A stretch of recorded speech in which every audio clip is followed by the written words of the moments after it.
So, welcome back to Winging It Reviews, where we wing it for views.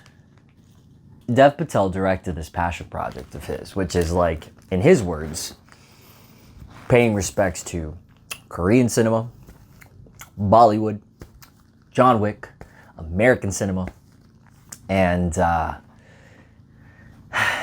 his idea was he wanted to create an action film that respected all of that. And it's funny because he came up as an Oscar, and I believe he's Oscar nominated, right? For Slumdog Millionaire, I think. But we're talking about an actor who came from somewhat of an independent art side, the artsy fartsy side, right? The one we film students love to talk about, so we don't have to admit we love trashy films sometimes. So you wouldn't expect him to be so passionate about action films, and it shows.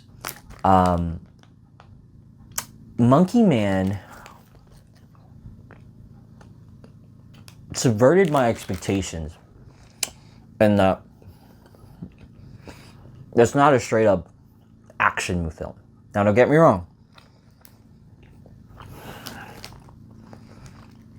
When the action is front and center, the action scenes are front and center. Now, complete spoilers. There are two action sequences in this entire film, but they're two very long, prolonged sequences. Okay? And before I get to just how amazing the action sequences were, how fantastic they were, the setup for the story, for the narrative, is basically Dev's character is looking for revenge because his mother, along with the people he grew up with in his village, they lived in a forest.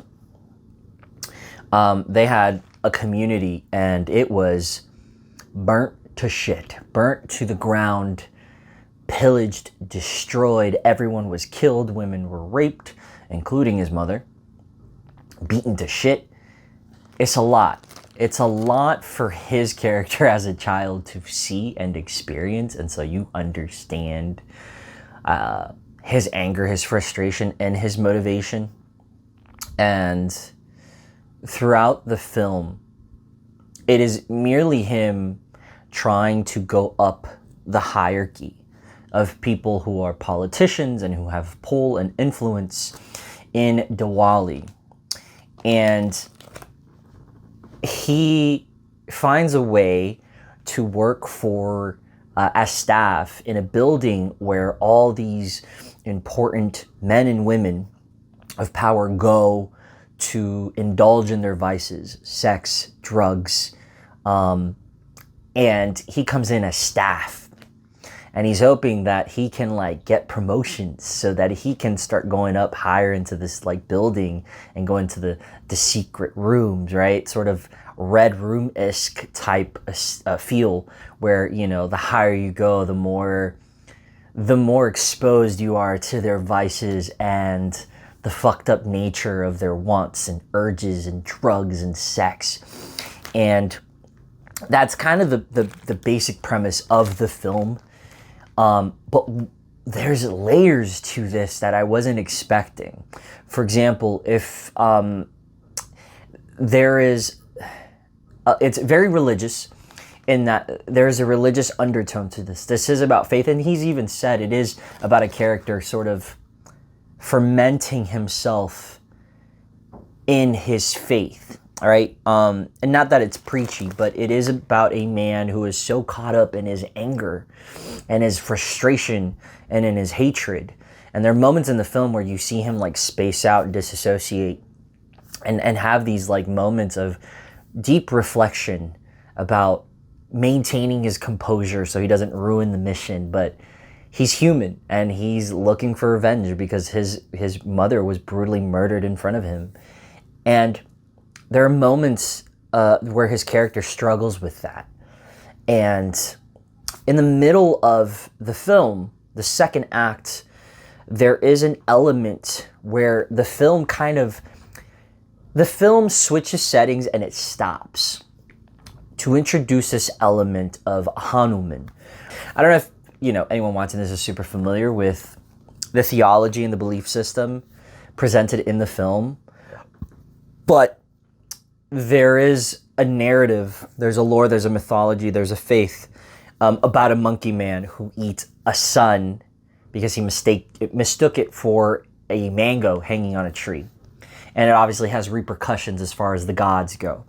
And so when that is introduced into the film, you kind of realize that this goes from being a singular mission for this character to becoming this all-encompassing mission to help those that have been disenfranchised, who have no one to stand up for them. And so the allegory of the monkey man becomes this almost vigilante-esque narrative for him, where in this transition he finds control and he finds purpose, and so he can home in his anger a little bit more, but it's still bloody and it's still vengeful. And then that leads into the second action sequence, which is the closing of the film. But when I mean these two action sequences are layered with, there's the first one constantly changes settings. It goes from happening in a brawl in the bathroom to a chase through a kitchen, through a little bit more of a brawl. Then at some point he gets captured by people and then escaping those people and then running across the city, escaping more people. In the middle of this, there's an entire car chase. I mean, there's a lot going on, very layered. And then the last one is roughly 30 minutes where it's basically him returning to this building and him going up the stories of this building. And so that sort of represents the ascension of man, where the top is like, that's the guy, that is the God that has basically abandoned his people and manipulated them and used them for his will. There's this allegory between the narrative of Hanuman and what's happening in real life. And you kind of notice there are no fantasy elements to this, but as you're listening to the story of Hanuman and it's being shown to you through scriptures and paintings and drawings, you're sort of seeing that allegory of Hanuman is tracked into the narrative, the grounded, tangible narrative of our main character, who is kind of going through his own sort of reaching for the sun, going towards the gods. And it goes so much deeper than I thought. And I know that for some people that might be a turnoff, because it is not just a straight action film. There is more to this film than you could ever imagine, than the trailers let on. But when the action is there, the promise that was the action that was promised to you is there front and center. I've read about all the issues he went through to get this film shot during COVID, from having cameras constantly, having camera equipment being damaged, from just shooting on a phone to shooting on a GoPro, to breaking his ankle, breaking his hand during fight sequences, to losing his camera operator, and then having to get a stuntman, which actually worked to the advantage because the stuntman knows how to move like a stuntman. A stuntman and camera in one, that's filmmaking right there. That's in motion. That's motion. If you look at, obviously John Wick, both directors came from a stuntman background, a huge background. And so you see that ballerina-esque nature of a stuntman's movements behind the camera as well as in front. And that's what makes John Wick the franchise it is. It kind of transcends the normal static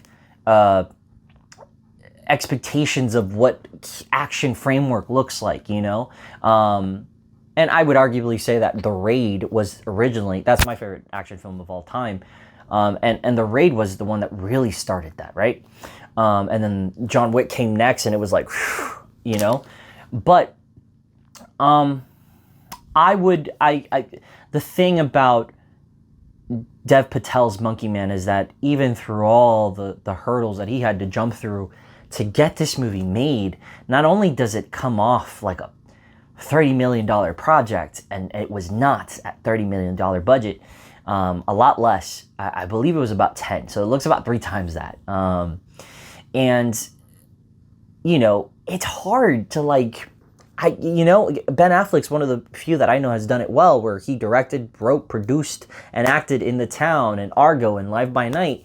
It's hard to get a project right when you're doing all of it, you know? Obviously he had a team, but he's carrying the 3 big pillars of this film, which is, you know, the performance, the direction, and the writing.